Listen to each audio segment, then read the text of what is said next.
As a self-employed, chances are you work part-time or even full-time at home. No matter what you call your office, it's only fair that any expense tied to your workspace be deductible.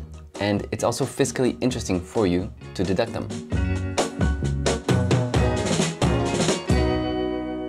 As a reminder, a deductible expense is an expense that helps you maintain or increase your revenue. This expense must take place during the year that you're expected to increase your revenue, and it must be provable with a receipt or an invoice. With regards to your home, there are two types of expenses: mixed expenses and professional expenses. Let's start with mixed expenses.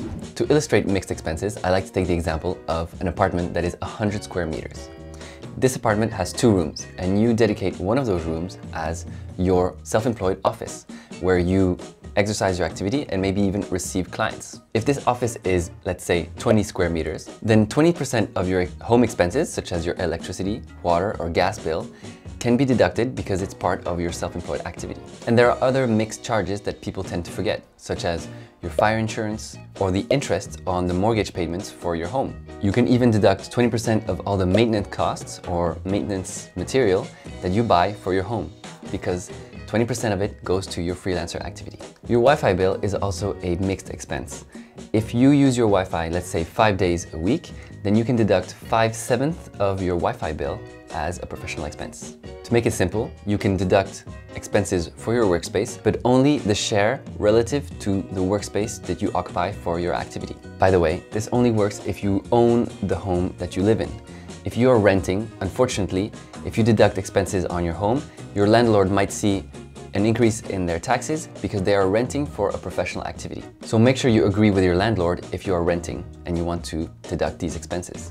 Then there are professional expenses, the tools that you need to work and perform your activity, such as a laptop, of course, but also a secondary screen, a keyboard, an ergonomic mouse, a trackpad or a drawing pad, maybe headphones if you'd like to focus on meetings without being disturbed. Anything that helps you perform your work better is a deductible expense. If you want to deduct these expenses at 100%, make sure that you can prove that you only use them for work. In the case of a laptop, for example, make sure there are no games or vacation pictures, because in the case of a tax audit, you will have to prove that 100% of your laptop is used for work. Insurances. You can also deduct insurances on all these tools. If you do this, make sure to take the contract in the name of your business and not in the name of yourself. Furniture. You can also deduct furniture. Anything that makes your work environment more welcoming for your employees, your clients, or helps you be more efficient is a deductible expense. This includes lighting, chairs, sofas, even plants.